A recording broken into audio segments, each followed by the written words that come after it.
going on. Yeah. I like the swap rooms.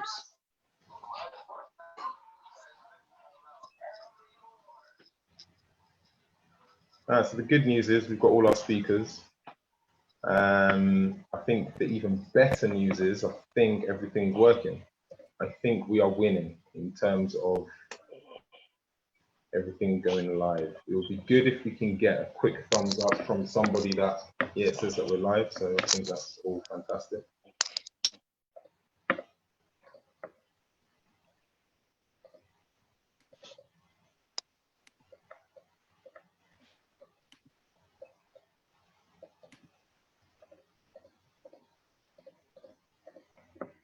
Okay.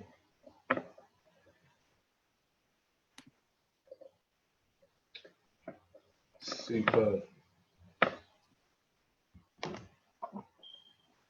I will give it a few more minutes. Welcome everyone that's already there. I'm going to give it a few more minutes. Allow people to tune in, get settled. Feel free to make yourself a drink. And then in about 3 minutes time, I will kick off with the introductions and the welcomes.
It would be great if somebody that has their phone next to them to give me a quick thumbs up to see if on the conversations page everything is going live okay.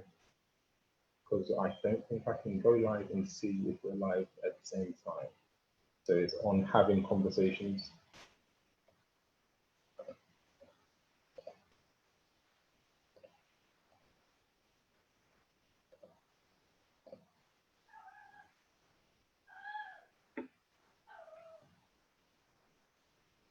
Hey Bryce, Patch is going to be joining in, or is he putting the little one to bed?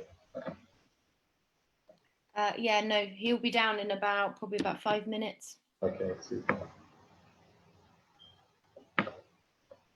Thank you, thank you.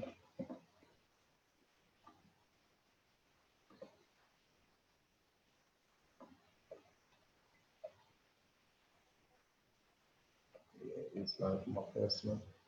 Okay.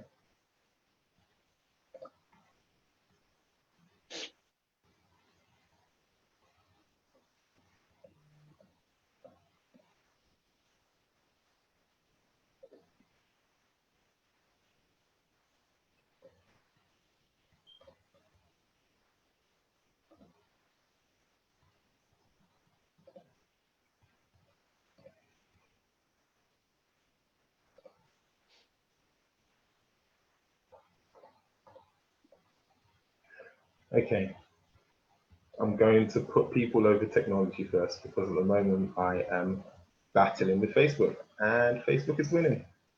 So it's asking for different privacy settings. So I'm not really trying to go into all of that right now. It's just annoying because everything is running smoothly. But anyway, nonetheless, I will fiddle with it once I'm not talking. So welcome, welcome, welcome. Thank you everyone for tuning in. My name is Jerome Edwards. I will be the host for this evening's conversations. So I'll tell you a little bit more about how Conversations was created and what it started and where we are going. So it has started from an unfortunate circumstances from the death of one George Floyd, which I'm certain we all know about. From that death, it's inspired lots of people to have conversations around the topic of race. And from having conversations with my friends, both black and white, it made me understand that having conversations is difficult, and it shouldn't be as difficult as it should be. So what we want to do through this media is essentially bring people together, just exactly that, by having conversations. So today's topic is going to be about race. So what we want to do is we're going to have a set amount of speakers, and I will show you briefly the agenda.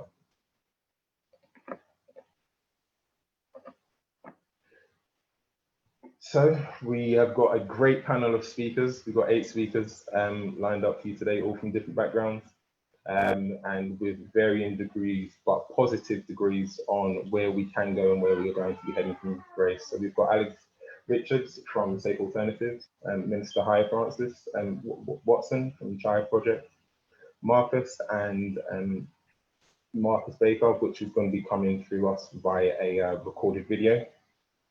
Councillor Shadid, of which I'm actually, whilst I'm reading his name, I'm not sure he's actually quite checked in as of yet.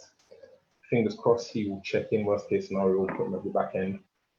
James Spencer, Production Coordinator, Alex Russo, Employability Officer, Derek Williams-Wint, he is, Fraud Officer, and Patches and Bryony Boswell.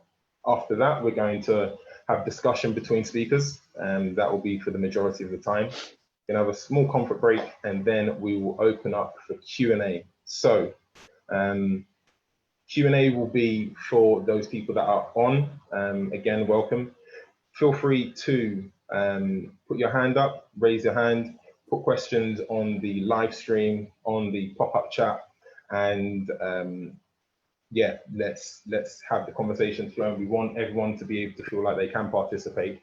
Let's see if we can end the session at 8:30. So yes, without any more talking for myself, I would love to introduce our first speaker, which is Alex Richards.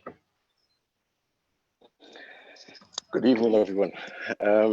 Just to jump straight in. So racism, defining racism as a systematic warfare that controls and oppresses and seeks to kill a certain type of community, which is primarily the Black community.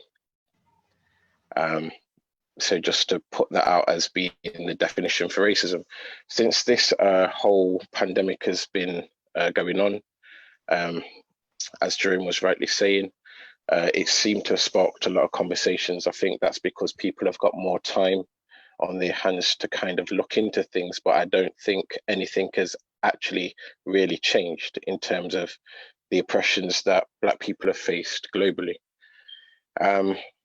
My concern is, even with the recent protests, that the definition of what racism is and the ignorance behind people looking into the history of racism, which stems from slavery, has caused a few different movements that I don't really support and agree with, because I don't believe that they support the Black agenda primarily.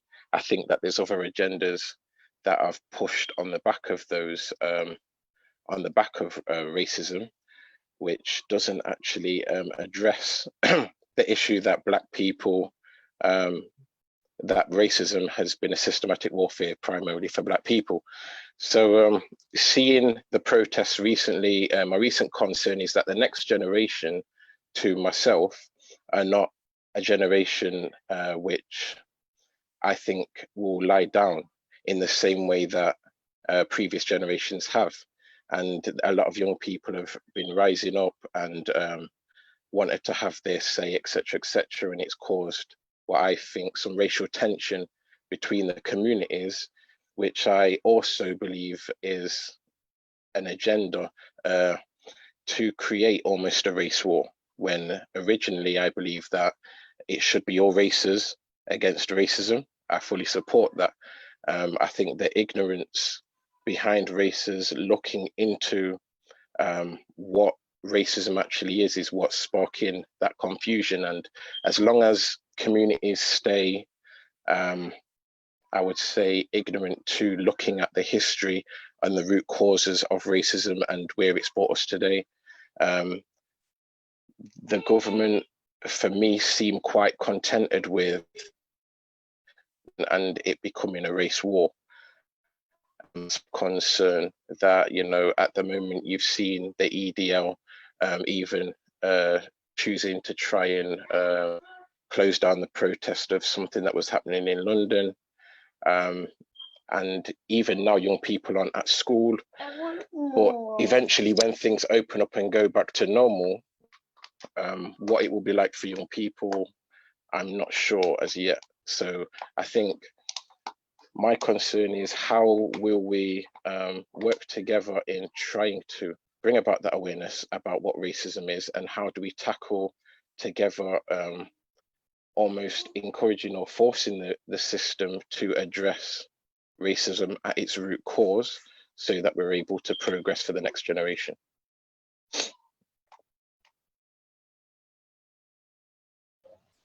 I don't know if you wanted to say anything more. No, perfect. That's Yeah. wonderful. Perfect, that's wonderful. Thank you so much. And with that being said, gonna go to the next speaker, which will be Minister Haya. Hi, good evening all. Thank you for this, Jerome. I'm going to take up from where Alex finished off.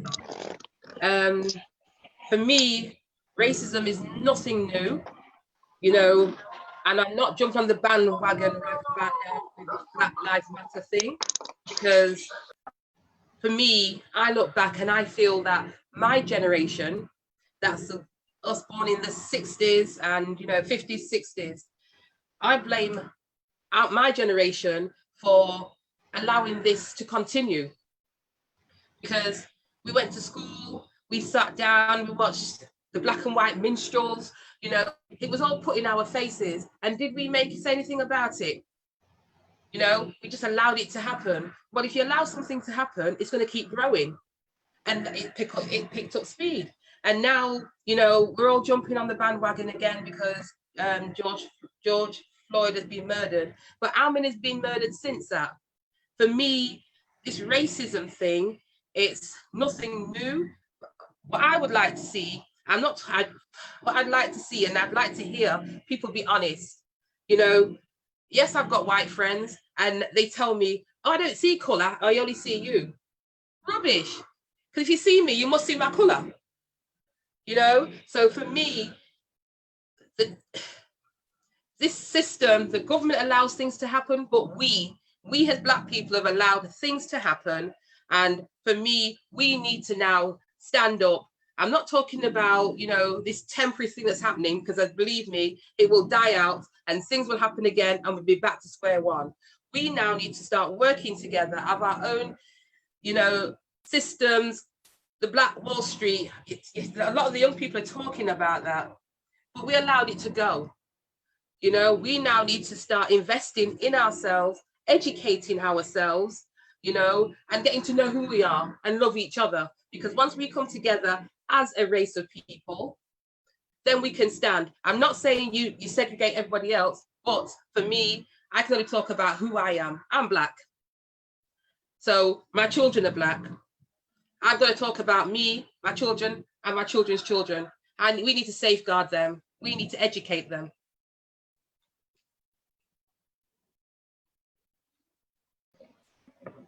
Thank you so much, Al. Thank you so much. So, what we're going to do is, Marcus was due to talk, but he is in Australia, and neither he nor I considered the massive time gap between us. So I believe it's currently like 4 a.m. So what he has done is been kind enough to send across a video of him sharing his thoughts. So here's Marcus. He's currently in somewhere in Australia, which has literally just slipped my mind, and he's gone over to become a teacher whilst being a plumber to be able to pay his short-term bills.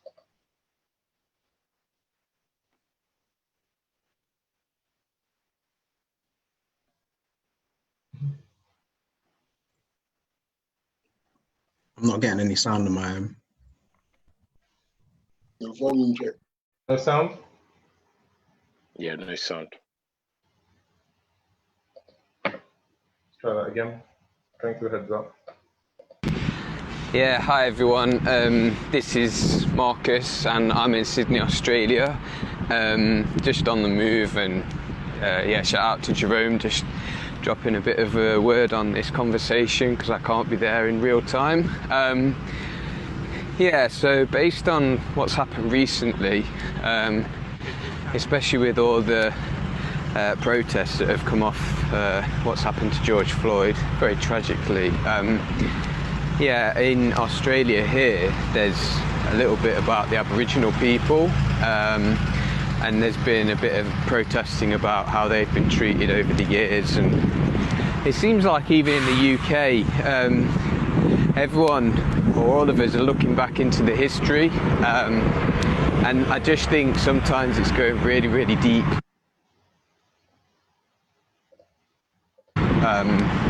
And there are some unavoidable facts of our history that can't be changed. So my personal view is, moving forward, I think we need to, as individuals, sort of consider our own views of things and how we act.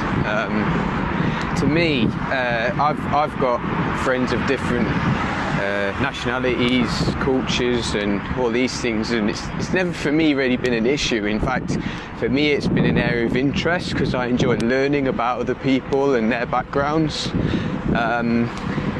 But yeah, in terms of racism and a lot of other things, sexism and that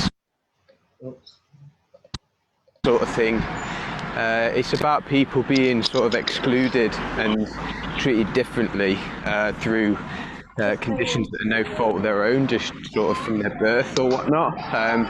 So that's really not fair, and I'm fully backing people that are trying to sort of move to change that. My own personal experience, obviously, you can see I'm a white person, so I don't have as much of a background in stories of being excluded, but actually when I was travelling a few years ago, I had an instance where I wanted to get something to eat, and I went to one restaurant and I think I asked someone, oh, whereabouts do I order? And they were like, they just basically blanked me and ignored me. So then I went inside and I was trying to speak to someone at the till, and just basically everyone I was speaking to was blanking me. Then I moved along to another one, and I was kind of sneered at a bit, so I kept moving. And then I eventually got to a place that was, there weren't many people in there, and they gave me a menu and I ordered something to have.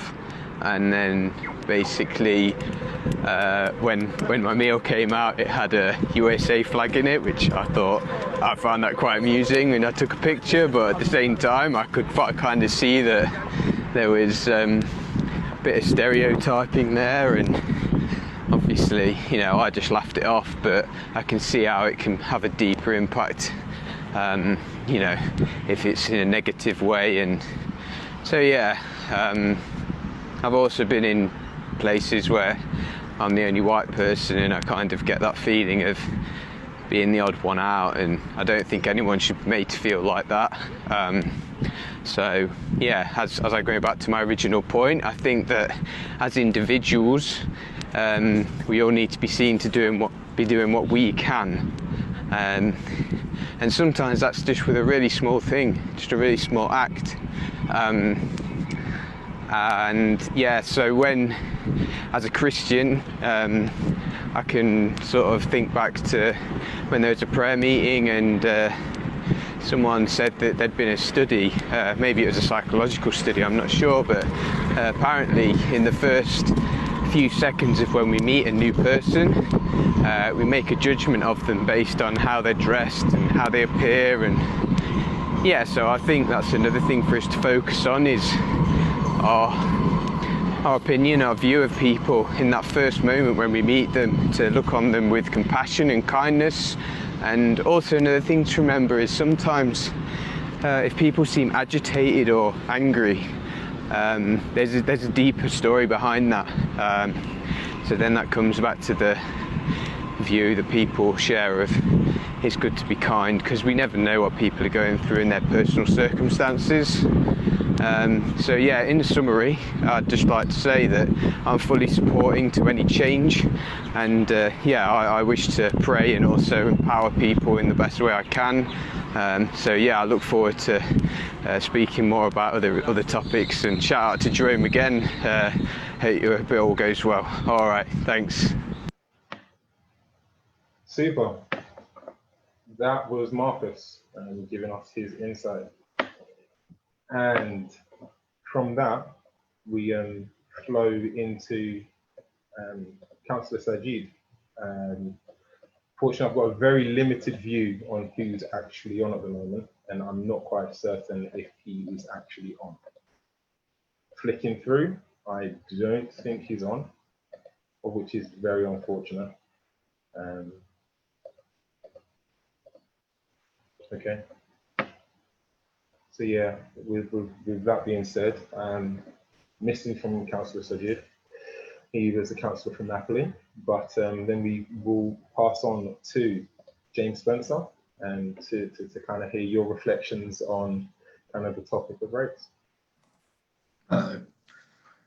I was kind of uncomfortable with the term speaker, because I'm not here to speak, I'm here to listen, I'm here to learn about things that I don't know about things that I thought I knew about, but I don't. This is what the whole situation has made me aware of. What I am going to talk about is something that I have defined as small town naivety. This is a thing that the death of George Floyd and the Black Lives Matter movement has made me realise that I suffer from. I do not view myself as a racist, and therefore, because I'm from a small town where you can count on both of your hands the black families in that town, or indeed any minority, I almost didn't believe it existed to the extent that it did. I knew there were the individuals and groups out there like the BNP, like the EDL, that are racist, but my understanding was that society was pretty cool with it, to be fair, as a whole, and this whole issue has highlighted to me that that is not necessarily the case. Coming from a place with little to no black community, few black friends, therefore I haven't experienced this kind of never even seen a stop and search. I've never been pulled over in my car. I've never been not let into a club because I was with a group of people that looked like they, that were black, and the club didn't want black people in there. I've never been involved in any of that. So yeah, that's kind of the viewpoint that that this whole thing has made me realise it could, and it's quite self-absorbed to kind of go into this and reflect only on how it's made me feel, but I found it a lot more challenging than I thought I would. I questioned why I wasn't immediately posting stuff about Black Lives Matter, but I almost wanted to understand deeper behind it before the word bandwagon has been used a few times here, just to throw it out there as something to make yourself appear that you understand without actually understanding. The death of George Floyd itself is appalling, but sadly is not shocking, is how I see it, because of what we've seen over the past few years. I don't think people were shocked by it. I think people were appalled by it. And I think that's almost the worst thing about it, is that it's kind of almost expected, particularly in America. No state, no government should kill its own people in any way. That is the ultimate failure of a state, in my opinion. And you think, oh, well, that doesn't happen over here. It happens in more subtle ways over here. Because our police don't have guns, doesn't mean that violence doesn't happen against people while they're being arrested. It has provoked deeper conversations in my friend groups. Normally we just post funny band names to each other in WhatsApp, but we've had extended conversations about what we can do, how we feel about this. And with my close friend groups, we've all kind of come out on the same page that we need to educate ourselves better.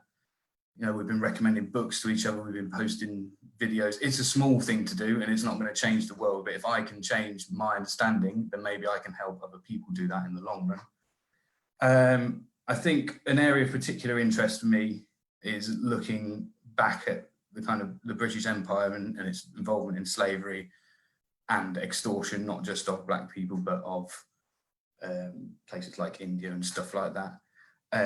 I think as a nation, I heard it described on the radio the other day, we basically at school do the Tudors and then the Second World War, and we just kind of miss out that massive bit in the middle where we went around the world decimating it. Yeah, I think we're kind of blissfully ignorant of it. I do think it explains why we say sorry all the time, because there is a high chance that one of our ancestors committed an atrocity against one of somebody else's ancestors. So just say sorry to everyone, innit? It might make it a little bit better. It doesn't. Yeah, it's something that needs to be taught, because people don't know about it. I know a little bit about it from listening to podcasts and only recently starting to look into stuff. I think as a white person, we need to educate ourselves in the history of racism, both societal and economic. I think the economy has a big part to play in how racism is portrayed and how it acts itself out. And yeah, I was surprised how challenging I found all of this stuff, because yeah, it's forced me to look at myself. It's forced me to look at a lot of things. So that's what I've got to say on it. Thanks, Spence. Yeah, thanks. Really good. Good to hear your reflections. Good to hear your thoughts, and good to hear that this is kind of spurred to you to educate further. So after Spence's, I guess, reflections, it would be good to hear Alex's reflections. Alex, over to you. Thanks, brother. Yeah, I'm going to try and keep it short. Like Spencer, I know you touched on a lot of really good points, so I don't want to duplicate. From my end, what I've seen from now, it just seems like the topic of race and where we are at now, that middle line, where it used to be very, very thick, and a lot of people, especially white people, sit on that line very comfortably. And what the George Floyd murder has brought into focus is that line has now shrunk to a point where people can't sit on it, stand on it. You essentially would end up falling on one side or the other. And I think it was a point you touched on about the fact that you have to be in tackling racism and in fact any justice issue, there is no way of doing it in a passive way. You have to be active and intentional in combating it, and you can't also do it alone. There isn't a one size fits all to all of these issues, and race in particular. It's one of these areas where we look at and try and see. I mean, you've heard things come up before where people essentially say, oh, you know, talk about race issues like it's a difference of opinion, when racism is very much not a difference of opinion. It's an action perpetrated against a set of people for the color of their skin and all the systemic issues that come along with that. So race, yeah, it encompasses so many things, as you touched upon, like history, the history that's taught and that's not taught, media, the way things are talked about and not talked about, where you have groups that essentially group together, you have that group think, you have people that will make sure that you hang around with people that have the same ideals and thoughts of you. Not many people would be comfortable meeting people that essentially are very much have a different worldview to them all the time, because I imagine it would be draining. So what you get is people congregating in the same ways to hear people spouting the same things, same falsities, and find whatever can confirm their bias, whether through media, whether through friends, and it pushes the narrative. And in this country as well, as we all know, it's not America. America has its own particular brand of racism that's I don't think any country could replicate, even if it tried its hardest. But here, what's interesting here is you'll get a lot of people that will essentially try to compare down, which doesn't make sense for any justice issue. To say, you know, we're not like America at the very least. Why would you compare yourselves with one of the worst places for not just racism, but pretty much any justice issue? Like for any of these issues, you should be comparing up.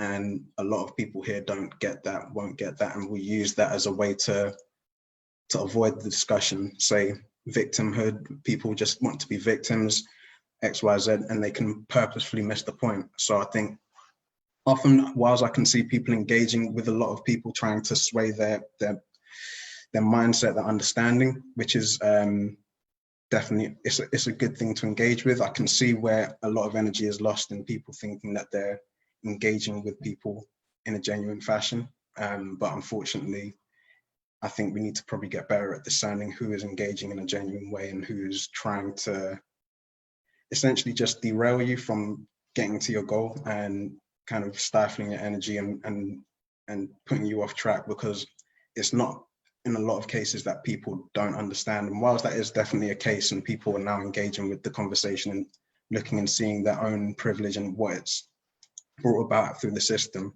there is definitely a large group that it's not a case that they don't understand, they understand very well. It's just that they don't care. And I think that dividing line will make that a lot clearer. But yeah, I'll leave it there for now. Amazing, Alex. Thanks. Yeah, your points on intentionality and being active into tackling this deeply rooted issue is key, and it's interesting to hear about your touching on the American brand of racism being ever slightly different to the tone that we suffer from here in the UK. Really nice, thank you.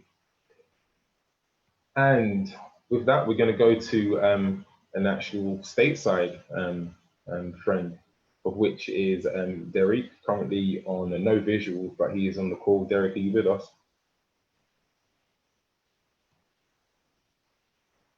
Yes. Can you hear me? Yeah, I can hear you perfectly. If you're not comfortable, no pressure with the visuals, but if you can, that'd be stellar. If not, then I'm currently still working from home, so like I'm trying to mix work and then listening. That's okay. That's all right, man. So if you've got yeah, just it'd be good to hear your reflections. Feel free to just speak for 5 minutes, and it'd be good to hear your thoughts, especially as a US citizen. Yeah, so on my basis, I was just calling to listen, but I guess I give a little bit different perspective coming from the stateside.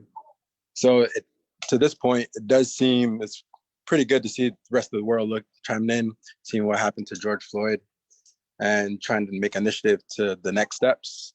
But there's things that still happen since. So like we have a case in Atlanta where a guy was shot in his back and then they burned down the Wendy's afterwards.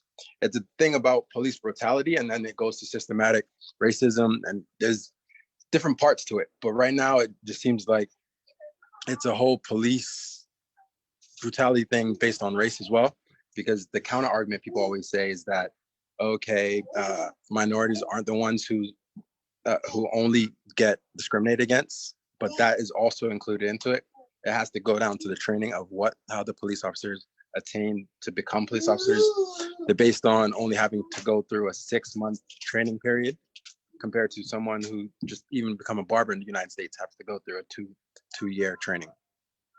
I think it also ties into every community doesn't have a mix of races. So that's where racism is a thing that's taught. It's not something where someone's born and just becomes racist. So also I think the learning standpoint comes down to what is being taught. So the foundation should be something taught in the school system on what can be taught to the children at a grade school level. And that's teaching them to learn more and that they can reflect and then delve further into educating themselves about race and the history of race throughout the world. Because there's plenty of instances I could even cover, say that I've experienced racism being in different type of neighborhoods and on those standpoints. But I think it's a bigger issue of you have to teach the up and coming generation from a point of when they're first become communicating with one another in the grade school standpoint. And then after, as they're older, I think that's more of how people hear others, but they don't really listen. So I think there's an issue of people not comprehending what they're listening to in order to learn what is being stated to them.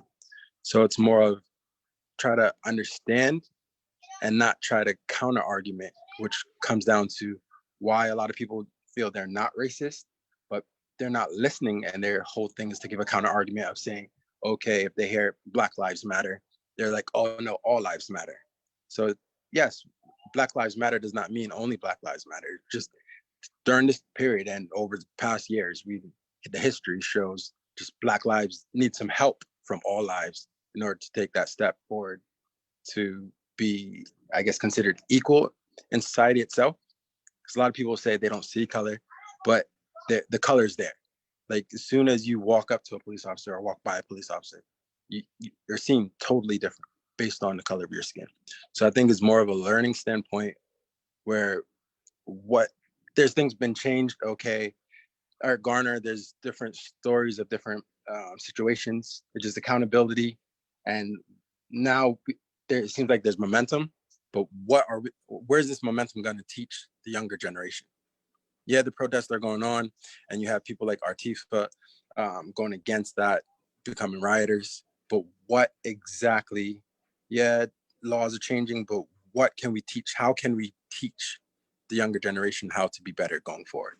I think that's the point where it comes into. It's not losing or forgetting the history, is how can we teach them the history so therefore they can make those educated standpoints of not becoming a racist or not saying they don't see color, because everyone sees color. It's just that seeing color as equality, as being equals, and not saying one race is better than the other. I think that's the standpoint of my views, at least. And I just want to touch base with that while working at the same time. Sorry. Incredible. Yeah, thanks, Rico. A few fantastic points there. So yeah, touched on police training, education, of which leads to understanding, of which is an incredible point after, which is comprehension. And that's a very interesting point. How can you teach somebody to understand a different viewpoint? And that goes into the way in which the education systems, whose responsibility is it? Is it the parents or is it the education systems? But without that, we're going to flow on to Bryony and Patches.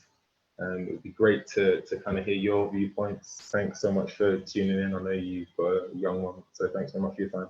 Hear your thoughts. Yeah, thank you, everyone. Hi, sorry that I was a couple of minutes later. Apologies for missing the first few speakers. Suppose introduce myself quickly, Marcus. Similar to James in his reflection of, as a white person, how do I identify this kind of momentum and groundswell of change that society is categorically saying we want to see happen now, with the Black Lives Matter movement.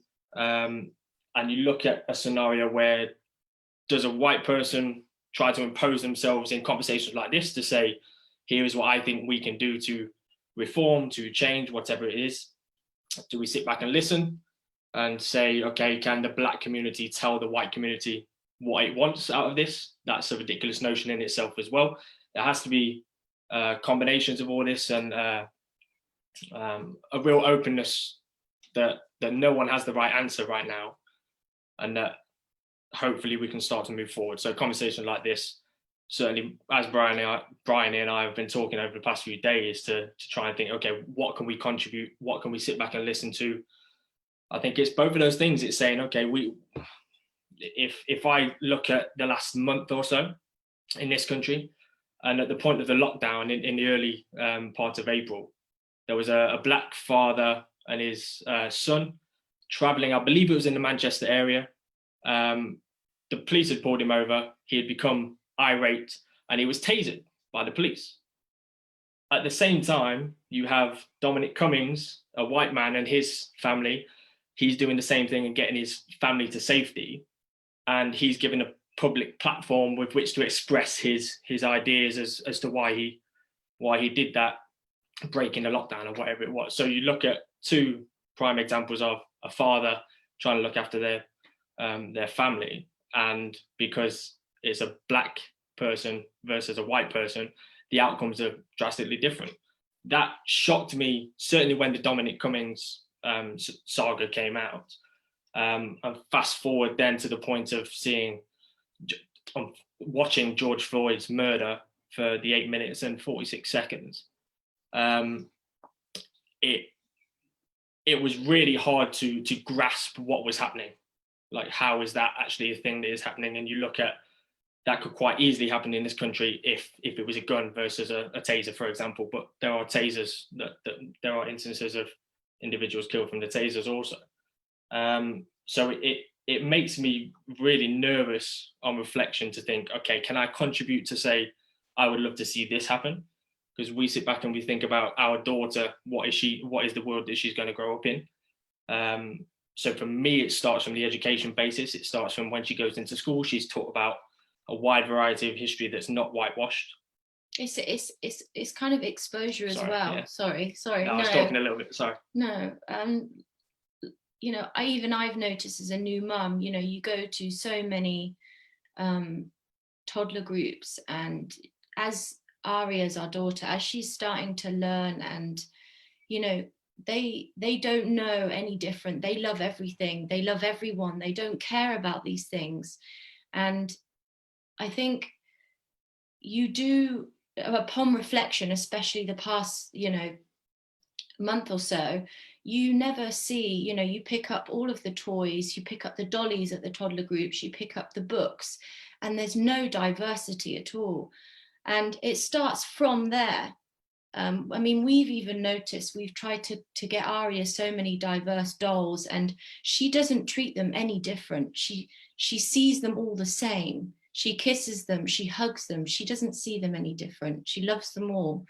And I think it starts from there. And you have a look at what you've learned in school. I never learned about it. You don't learn about slavery unless you do. Well, at my school, you didn't unless you did a GCSE in history. So like Spencer said, they literally skipped that whole segment of history. And I, admittedly, the past month or so, I mean, some of the stuff that I've watched and read, it's been so disgusting. I haven't actually wanted to read it or watch it because it's been that bad, but I have. And I think it's opened my eyes to just how much education is needed in school, but not just in school, from early on. I think, you know, there needs to be diversity from the start, because they're absorbing so much from a young age. And yeah, I just really hope that things change, because it does need to change. So yeah, it does scare me, and no one wants their children to grow up into a world that's like this. So I just hope, but I do think that it needs to start from early on. It's got to start from the start. It can't just be something that, you know, you pick or choose if you want to learn it. I'm not saying that you should throw it upon people, but it is really important to learn about it. I would have never have felt the emotions I felt if I hadn't been educated this month. And I think you've got to feel the emotions to be able to at least understand a tiny bit of what it's like. Yeah, but can't say I've ever walked out of the door, been scared for my life from walking in a certain place or passing a police officer or whatever it is. If if I take the example of a white man being given a platform to express his feelings versus a black man doing the same thing, getting tasered, those two things, I couldn't comprehend that being the case. And that to me is systemic within this country. And it goes back to the points that we've already made about it's ingrained very subtly. How do we make those changes for the here and now? What do we do to improve upon that? Because it can't carry on like that. But certainly then moving forward to the next generation, we shouldn't miss out this generation, of course, but then thinking, okay, what steps can be put in place for the next generation? Because hopefully they make a drastic change. Thank you so much. Thanks, guys. I think what I'm going to do is go straight into the discussion without any more introduction to myself. So specifically for the speakers, so just to rerun through the agenda, what I want to do is be able to give any of the speakers an opportunity to respond or question anything that has been said.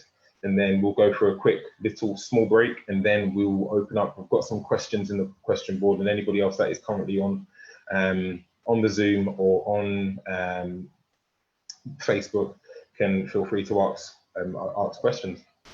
So I think to kind of give a little bit of the push this a little bit downhill a little bit, what I can do is ask the exact same question that Marcus ended off by saying, what is it that would be good to see? Actually, I've actually got a slide prepped. Not sure if you see that. What changes would you like to see made, or have you made in helping promote diversity?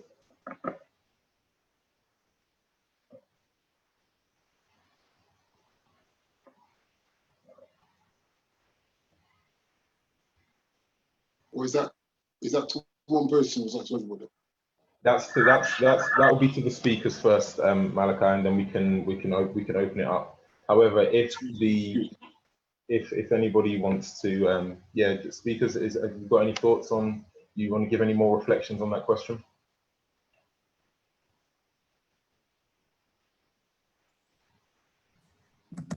Hello. I think the only way you can truly achieve diversity is by truly achieving equality, and particularly equality of opportunity that people have. Be that's in the school system early on, that's in healthcare, that's in loads of other elements. And one of the most difficult parts to comprehend, and that sounds very like lefty, is that basically there is that equality cannot happen while we have a system that is so reliant on capitalism as a way of as how the groundwork of how the system works.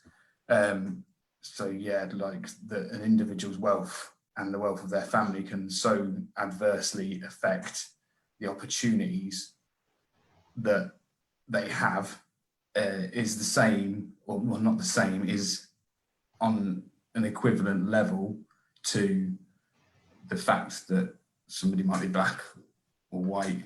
Race comes into it as much as the economy does, and race comes into those opportunities as much as the economy does, because you live, certain races might live in certain areas of cities that may be more affected by deprivation than others, and therefore their schools are worse because they don't do well, so the schools don't get money.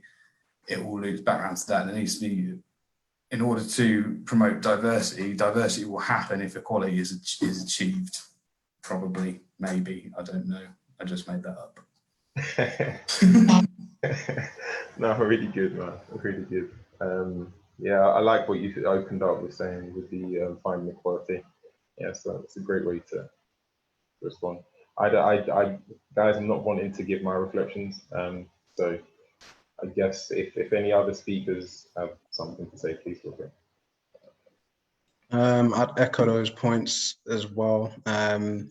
It just really needs to be an ingrained type of thing. So at this point, you've got a lot of organizations that have this tacked on thing of, now we need to get diversity in the boardrooms or this and that to essentially put on the face of looking good in the wider world, whether it's, you know, CSR initiatives or what have you, or to meet whatever quota they've decided on internally. But when it feels like a lot of organizations don't really have that at their heart, they don't really see the benefits of diversity, and that trickles down to the workforce that they have, that if they introduce it, they will have those ideas in the back of their mind that this person's only working there because of this initiative, or they don't merit that place, it's just to meet a quota or what have you.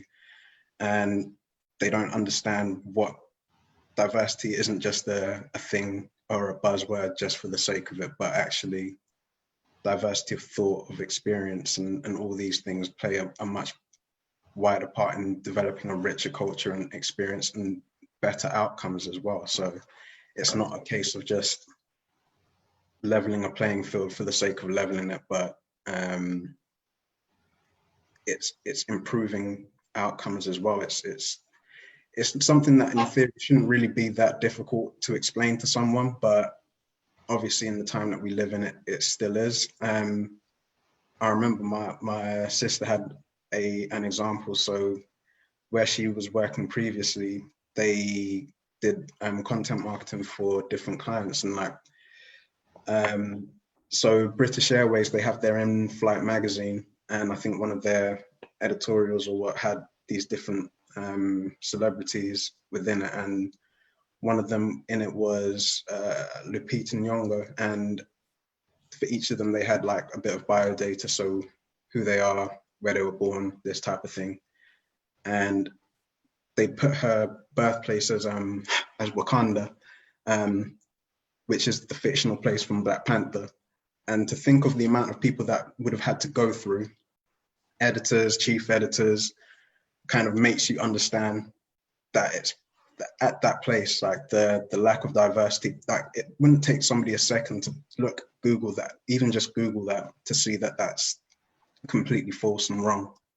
But essentially having carbon copies of themselves within that space, not one of them could even check it. So that's a very, very simple example of something that goes out in a big publication, where that lack of diversity and obviously just lack of thought and proper due diligence can have an issue. But there's a lot of things to consider and look at the benefits of having that diversity in it.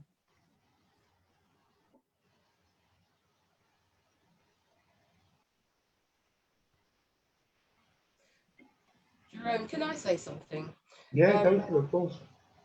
For me, I'm not quite sure where everyone else is going, but for me, I want to know why we have accepted the BME banner. They put us in a box, and we've accepted that box. Yeah, we need to take ourselves out of this BME box. All right. We're not the minority. You know, stop labeling us, and at the end of the day, stop doing, you know, you go to work, and I keep saying Nottingham City Council, and I'll forever go on about them. There isn't a manager of colour, a senior manager of colour in Nottingham City. That goes to show to me, they go so far and that's it. Why is it we cannot climb the ladder?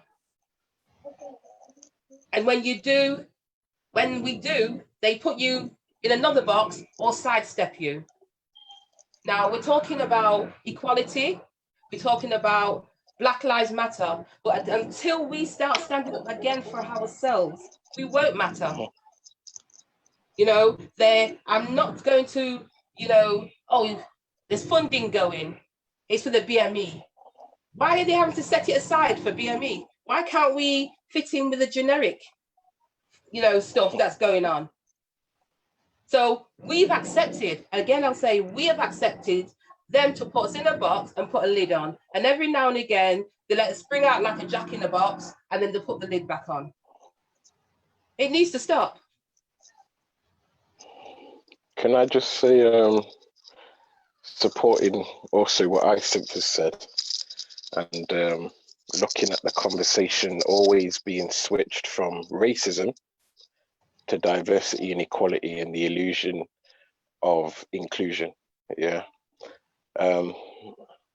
Until we get to the systematic problem, as James was saying earlier on, all of those things are non-existent. So there is no need to switch the conversation from racism to diversity and inclusion, because it's non-existent until racism is tackled itself. And just even, what Hysam's saying about, the BAME and putting us under the BAME, it's all, again, to avoid the conversation that they find awkward about racism being systematic warfare oppression to kill, control, and prevent the progression of the Black community only. It's not Black, Asian, and everyone else included. It's Black only. And that's rooted in history, in slavery. We've only just finished, the taxpayers have only just finished paying off slave owners in 2015. And all of these things, we're not wanting to just address at its root cause. So it's like the way that we move forward is everybody understanding the definition and everybody, all races together, standing up against a system that is to oppress Black only. And if we can't, if races don't do this, then I believe that what the government will then end up doing is the government will allow race war, because that's the only way that I see this progressing. I see the next generation not being tolerant to the systematic oppression that has already been taking place over generations, and they are more radical with the information that is being given to not be as tolerant as previous generations. So it's like we're in a serious time, I believe, and the pandemic has only given us more time as community to look at ourselves and kind of either unite under the banner that we want to pull down those structures. I know it sounds like people are saying, oh, it's difficult, we can't force the government's hand to do this, but we're the puppets that are being played.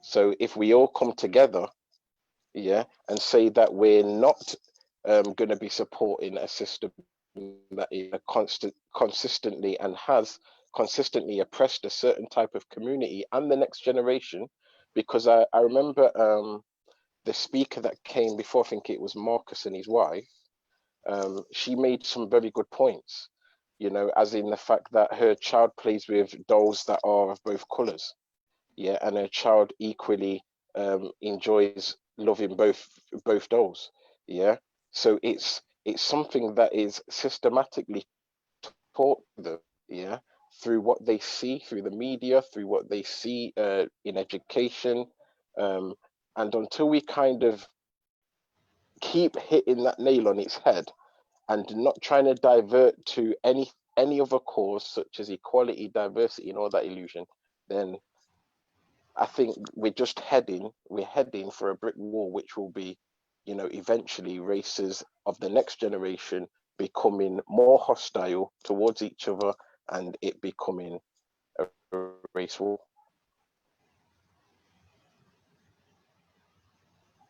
Can I say something? Is that okay? I don't want to quell something that wants to happen, especially Malachi and Sonia wants to ask, but what I will do is hold on to your question, Sonia. Hearing your point, Alex, and I do have a follow-up question which follows off from diversity and hearing you loud and clear. So I'm going to change the tone of the following question, of which is, if racism and equality is slightly different, of which I do hear loud and clear, again, pointing to the speakers panel, what would be the way in which you could address racism. Diversity could be addressed, and going off to Haya's point, racism could be, diversity could be addressed by the BAME, enforcing BAME, but how would you address racism? Is that to myself? That's to the speakers. That's the speakers. Okay, can I just say, I believe then to address racism, it's, as I've been echoing consistently, about defining what racism is and then teaching history from the point of where racism, the root of racism, and bringing it to the relevance of where we are at today. So that's what I would think needs to happen, yeah. And I think on all levels, just not on the young people's levels, but also in institutions and corporations, so that they can see a different systematic way of working that is going to help progress for the next generation. Sure.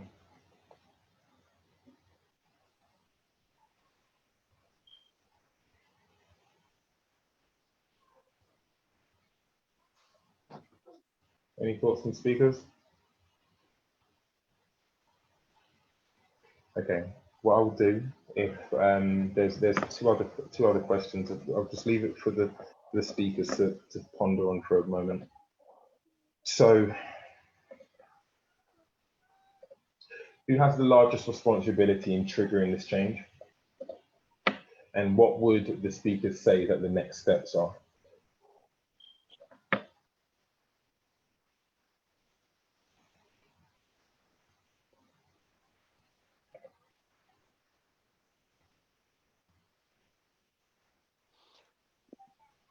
Could I say? Or Go for it, yeah, go for it. Yeah. I would say who has the largest responsibility, I would say would have to be, like Hyacinth said earlier on, the Black community themselves. Yeah. We have to put aside differences and then we have to unite, yeah, as one race, moving together, and then incorporate other races that are about fighting justice and all the rest of it. But the oppression itself, because it's aimed at Black people and it's for Black people, we then need to unite and stand on the right cause and fight the right cause and move together in that way, and obviously incorporate all those that are interested in supporting the cause of justice in the same way. But I think the only way that racism can be tackled in that way is the people actually experience that oppression and have had to live out the traumas that has been passed on throughout generation to generation, that has had an impact on myself and, you know, generations before me and generations that are after me. We have to make a decision that, as Hyacinth was saying, that we're not going to be tolerant about sitting in these boxes. We're no longer going to allow the system dictate how they are, you know, labeling us or portraying us, and we will actively respond and not knee-jerk reaction respond to things that we see happening constantly over time, but we will be proactive in forcing that change to happen. And I think then every other race that is, you know, in support of learning about themselves and their ancestors' parts in racism, and any other, you know, that's where diversity and all the rest of it can be included eventually, when everybody is raised up against the original cause, which is, hold on a minute, this is systematic warfare only for Black people. Once people have accepted that and are happy in fighting that cause first, I think then equality, diversity, the rest of that conversation is just a natural progression. But until you have races of people that are willing to say, we're not going to be silent anymore and tolerant to, and we're not happy with, you know, the privilege that we've been given and our children are given over other innocent children that, you know, didn't choose him or didn't choose their skin color or anything like this, then I think, yeah, we're on the way to making change for the next generation, or at least we're showing the next generation that there is conversations that are being had and there is change that is being formed. Otherwise, as I said, I can see the negative, which would be, you know, people resisting and race wars becoming something that we really don't want to see. I don't want my children to see and experience either.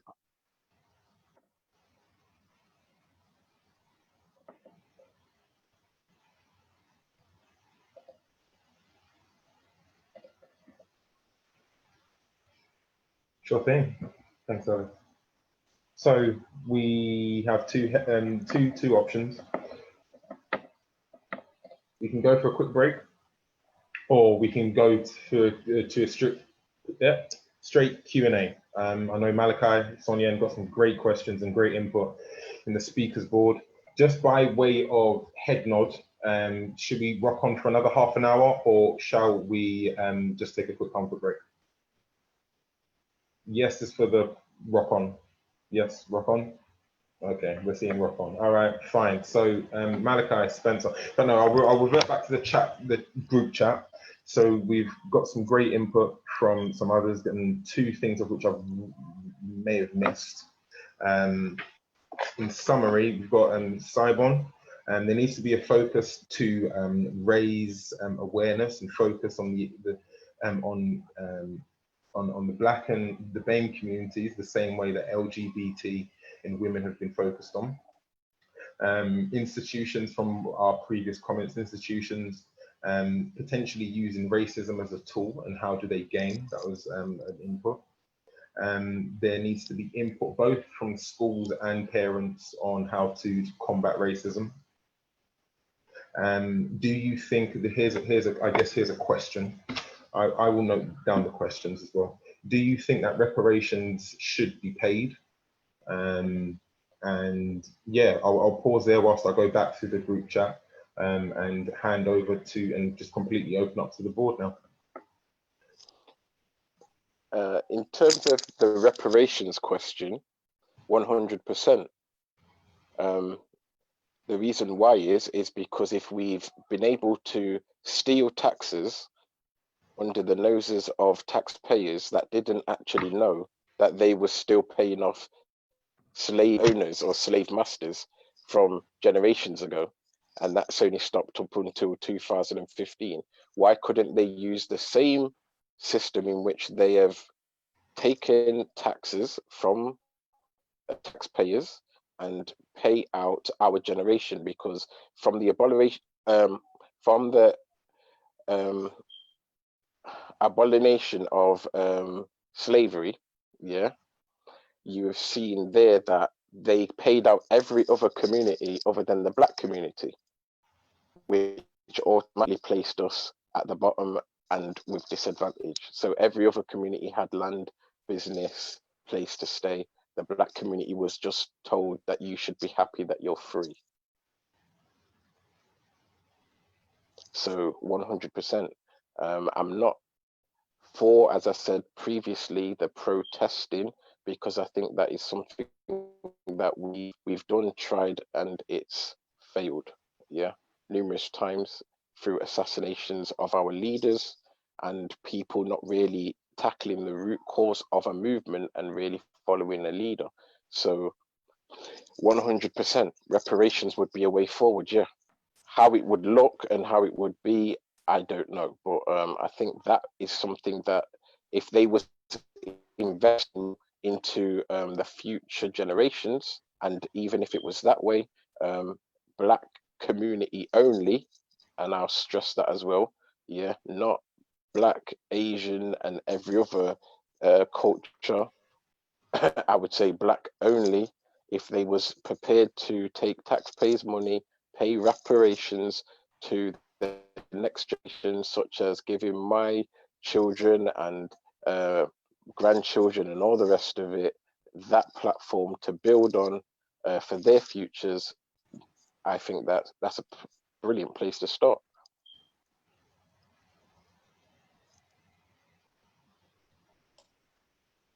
I hear you. We're talking about that, and that we think about it right about now. That is almost part of our history. Well, if you think about it today, look at Windrush. Look at how they treated them. It's another spiral. It goes from one sphere to another. You know, there's always something that comes against the Black person. And as far as I'm concerned, you know, I look around and I've got white friends and they flock to the sunshine because they want a tan. You know, they want this and they want that. Everybody wants to be shaped like a Black woman, look like this, look like that. But when it comes down to it, then I don't like you because you're a Black this and you're a Black that. Stop it. If you don't like me, don't try to be like me. Right, Yeah. And that's a lot of thing that is happening. You know, I'm pasty. Yes, you are. But that's who you are. You know, stop calling me colored. I'm not colored. Yeah, you bring anything derogatory towards us, and my grandparents and my parents accepted it. Well, I'm not having it. And my kids are not having it, and my grandkids are not having it. And just think, young people are getting bitter. Every generation is getting more and more bitter because they see their families looking at it. Coronation Street the other day did a little sketch on it, and the son couldn't understand why the dad was allowing, you know, the manager to speak to him like that.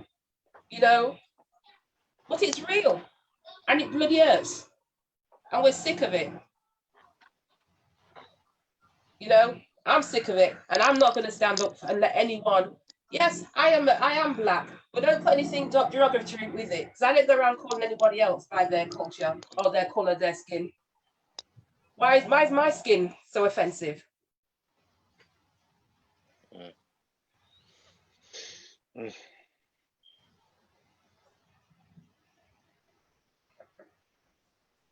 Reverting to the chat, thanks, Haya.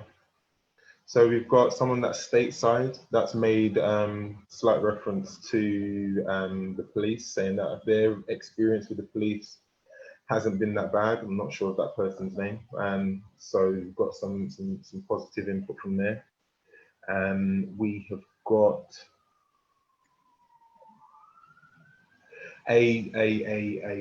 maybe a misunderstanding or a disagreeing point.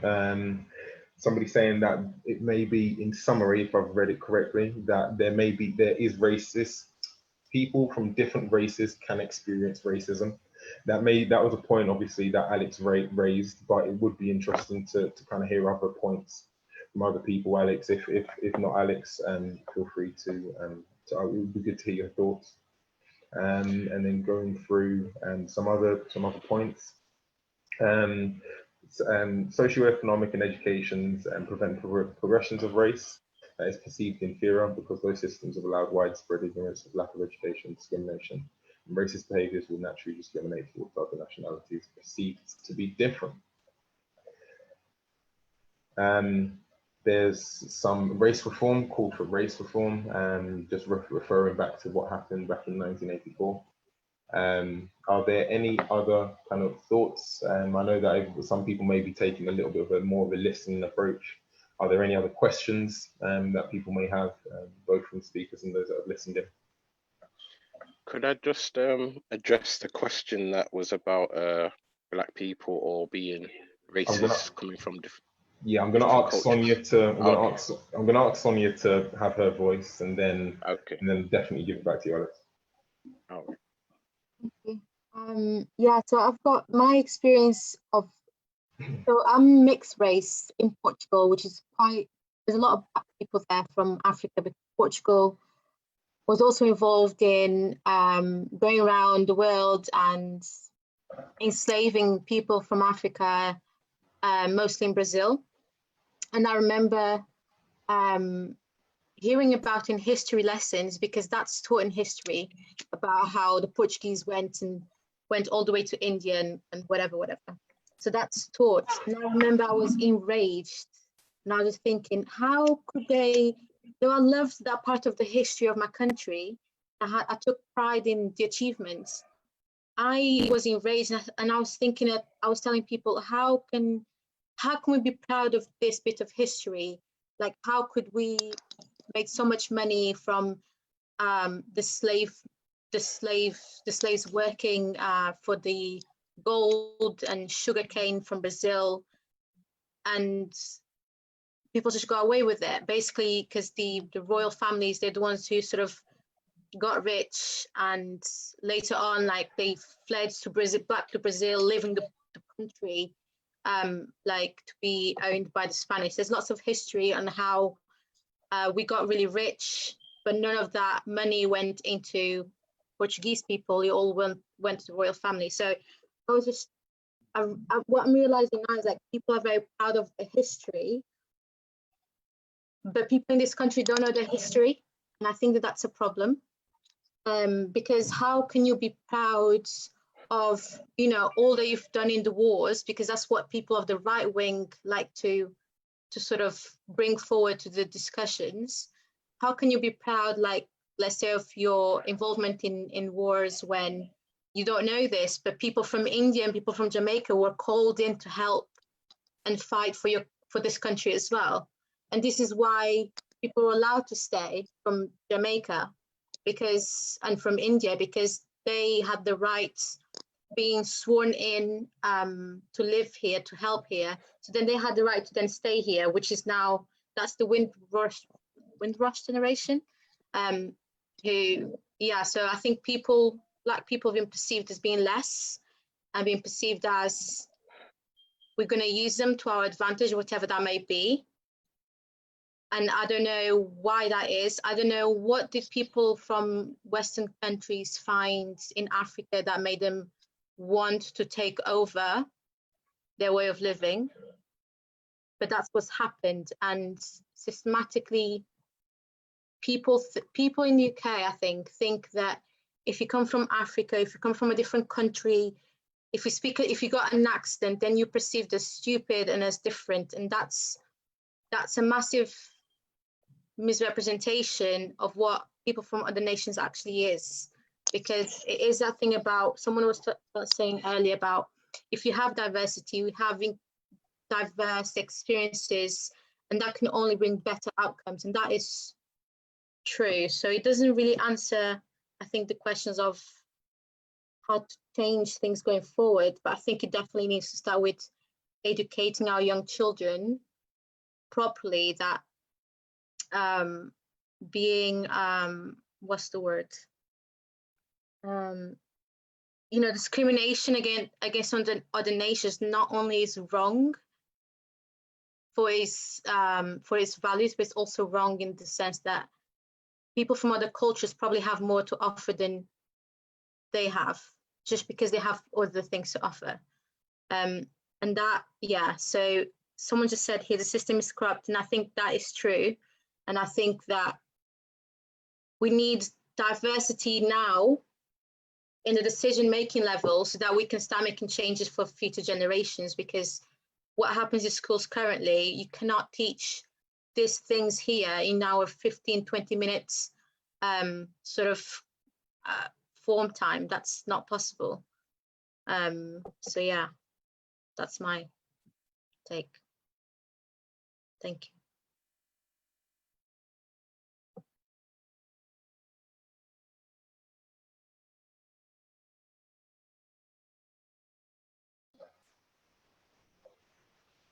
Okay. So yeah, we've got the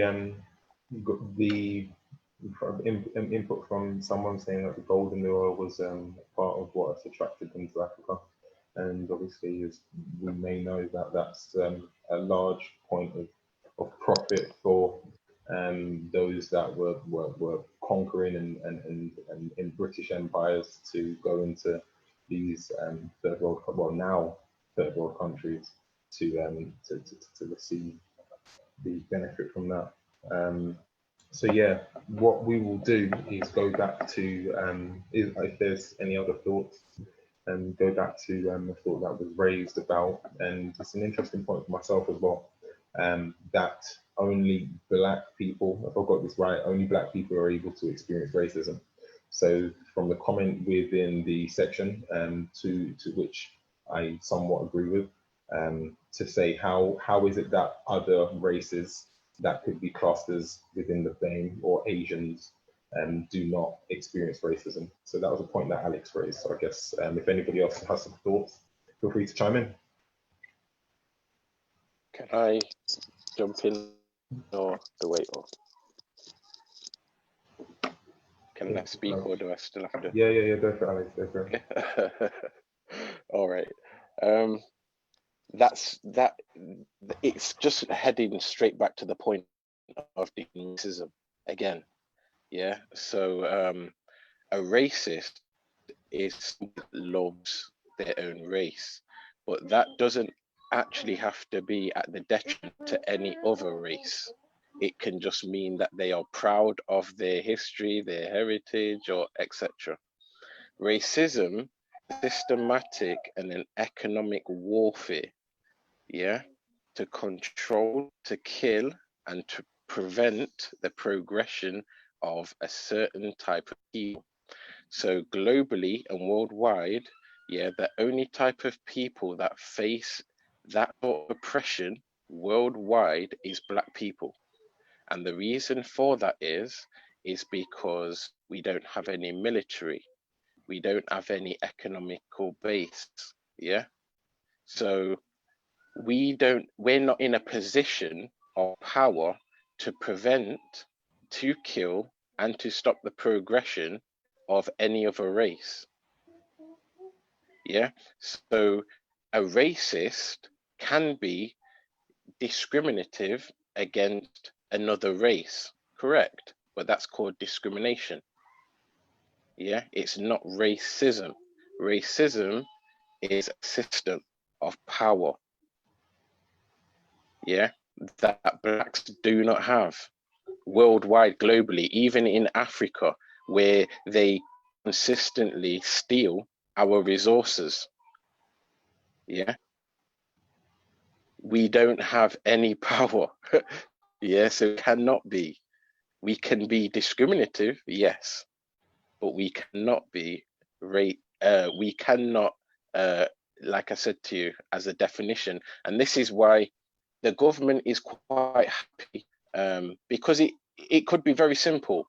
Somebody like Boris Johnson, Donald Trump could come on the news and lay out exactly what racism is, yeah, and it would stop and cut out a lot of ignorance, yeah. But what you're finding is, because it benefits the system, and how does it benefit the system? Okay, then, so a Black boy in Nottingham, yeah, is 3 times more likely to be excluded from mainstream education from the ages of 12 to 16, yeah? You go into the jail systems, yeah, and then you see that over 64% of the population is with Black minorities. That's how they phrase it, yeah? You look at the employment system. The last time I looked, it was over 66% that Black males suffered issues around employment, yeah? And a lot of those issues around employment wasn't just about them not being skilled. Some of them was over-skilled for the jobs that they then accepted lower skilled jobs because they wasn't able to get the work in the area that they had been skilled in. Yeah. So when you're looking at the school to prison pipeline, you can see that the system benefits, yeah, from the Black community, yeah. And I say the Black community because it was originally set by design from history for the Black community, yeah, but because society then has formed higher and lower class, and certain different races have fell into those brackets too, which the system isn't really bothered about, those brackets of races that have fell into, you know, because all it does is it helps camouflage the fact that the main target was for the Black community. Sociologist books say it, that if a Black male lives past the age of 25 without being incarcerated, yeah, or killed, then he has already exceeded his life expectations. Yeah. So from the breakdown, it's so deep rooted, coming from the trauma from slavery right through to the breakdown and the systematic breakdown of the Black family, yeah, and the oppression of the Black male, yeah, as to what we're seeing with our young people, you know, killing each other and having a lack of aspiration, and some of them even turning to the stereotypes that was set for them as a trap, feeling as though that is their way out of outsmarting the system, because the system also makes money out of that too. So in both aspects, yeah, we have just, in both aspects, when you're looking at the life of, or the futures of young Black children, if you really deep it, yeah, it's not a nice thing, especially if their parents aren't in a position or have an awareness or understanding, yeah, about inheritance, wealth, leaving some sort of platform for their children to build on. You know, it's just straight genocide that the government is doing covertly. You know, in this context, it's covertly, but in America, what you're seeing is a little more overtly. But the same stats that are in America, I believe, will be replicated here. It's just not seen in that way. You know, there will be. Sorry. No, it's fine. I was going to ask Malachi, do you have something to say? You see, is it your hand up? Yeah.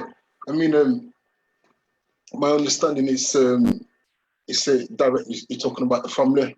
Sorry, I should have introduced you by saying we've got 2 minutes. Oh, great. Yeah, go for it. Yeah. So I just like to shout out this book, Race Reform Rebellion of Marvin Marable, excuse me. But racism, you're right, it's a systematic, it's a tool. This is what I've been saying all day, like people use it, or institutions will use this, but as Black people, we've got to understand that we've got our own responsibilities towards what is going on, right? So if me, myself, I understand that if I go on the street and I present myself in a certain way, I'm going to get a certain reaction. I understand that, right? If I go into an interview and I say certain things, I'm going to get a certain response, right? But in those kind of things, it doesn't necessarily mean that I'm changing my opportunity or preventing myself from getting that position or creating a situation on the road, right? It's perception, isn't it? It's when you're engaging in that racist mentality or that racist culture, right? So for me, like what I'm understanding right now is if we're going to move forward from this oppressive, this confusing, very much so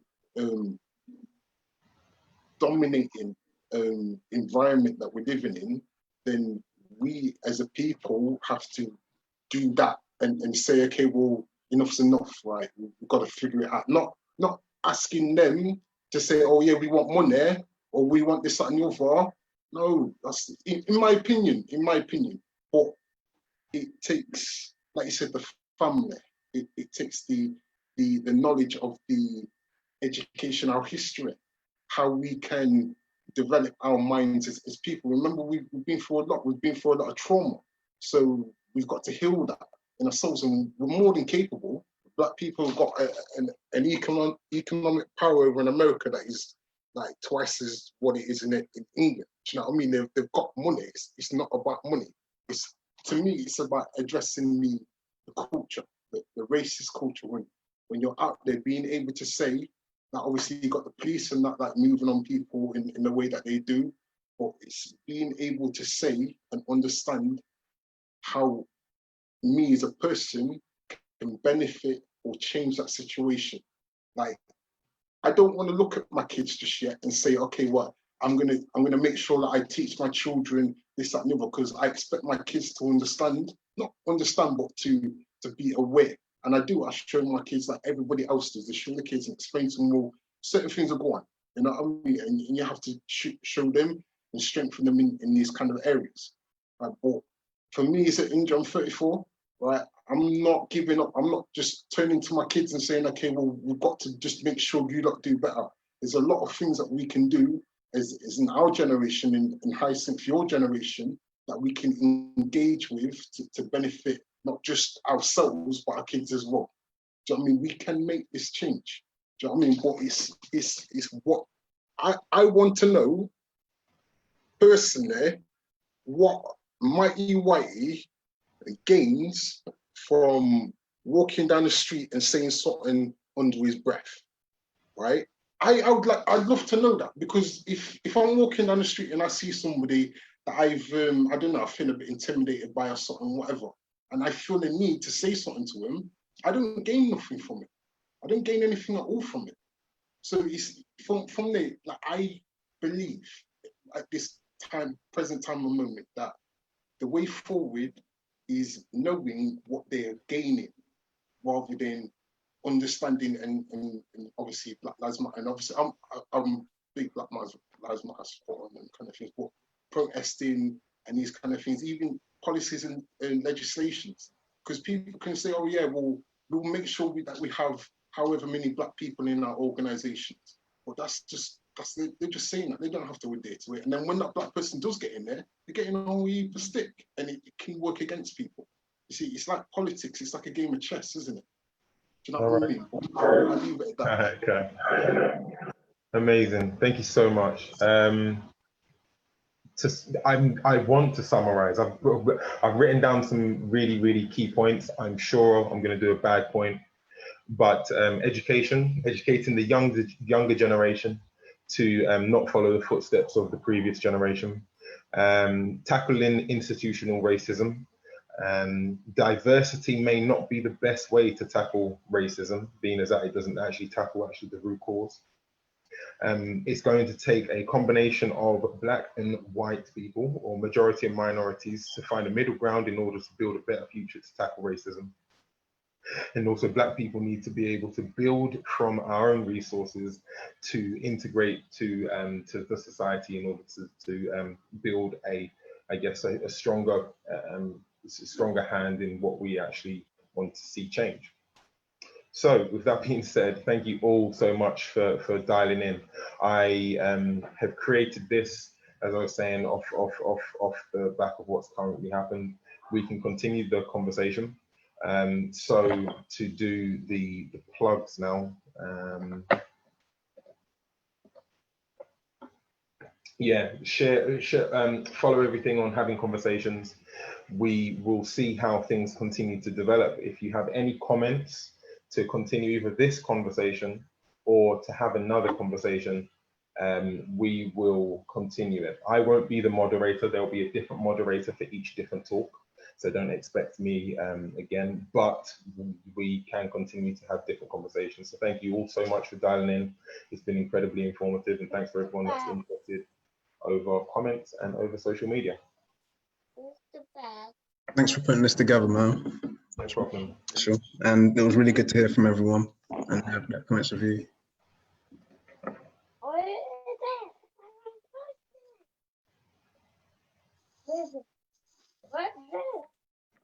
Yeah, thanks for the invite, Drew.